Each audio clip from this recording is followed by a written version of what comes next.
So what does your office do?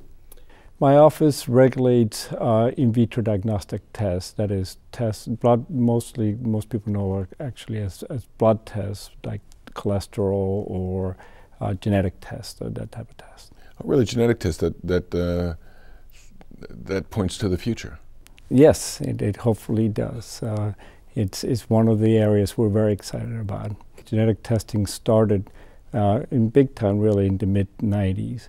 And is becoming the primal mode of testing in many ways. We think this is an interesting area because it allows, it really is the entrance to what we call personalized medicine. It allows us to actually target drugs with a diagnostic to a population that will fit well with the drug and the person, so that we'll give the right drug to the right person at the right time. What are some of the intellectual and scientific challenges that you're going to face as you try to regulate these tests and make them work best for the public? This is somewhat of a new paradigm. Previously, drugs were developed so that and tested in a whole population. Now, drugs are being developed for specific portions of specific people, or to be given to people, to be able to prevent, so that we don't actually give a drug to somebody who's going to have an adverse event. So this is the challenge is how do we develop them? The challenge is how we regulate them, because drugs and devices are regulated very differently, and so it creates new both regulatory challenges and scientific challenges. Of course, people hear about personalized medicine and they think that it's a silver bullet.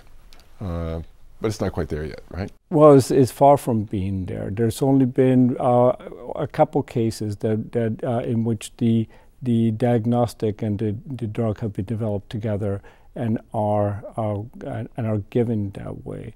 It really is more. Everybody believes that that's the way the future is going to happen, but it takes a long time to develop drugs and develop the diagnostic to go along with them. And talk a little bit about the Center for CDRH. What is its responsibility at the FDA?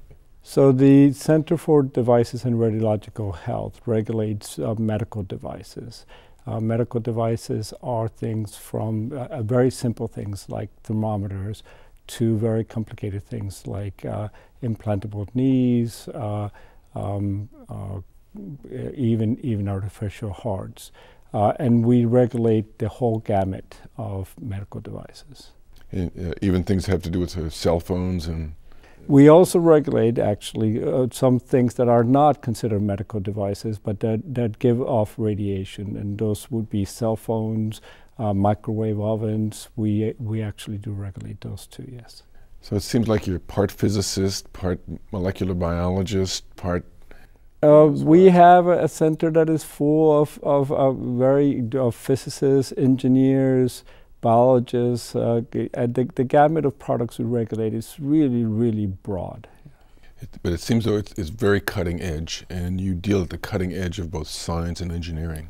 We do. We deal with the cutting edge of science, engineering, software. We see a lot of innovative devices. So I guess that you do a lot of what the commissioner calls regulatory science, and that you have to have enough people with the kind of expertise to be able to have a reasonable conversation with the entrepreneur in the garage who's just invented the new thing that's going to is going to keep me from having to have my knee replaced or something. That is correct, and we deal with a very broad industry that actually goes from as you say, the entrepreneur or the small businessman to large manufacturers, and we in a sense our regulations and the way we regulate has to be able to fit the whole gamut of devices that we see and of manufacturers and that we deal with. So as you look to the future, what are some of the intellectual and other challenges that you think that you'll be facing that you're preparing for?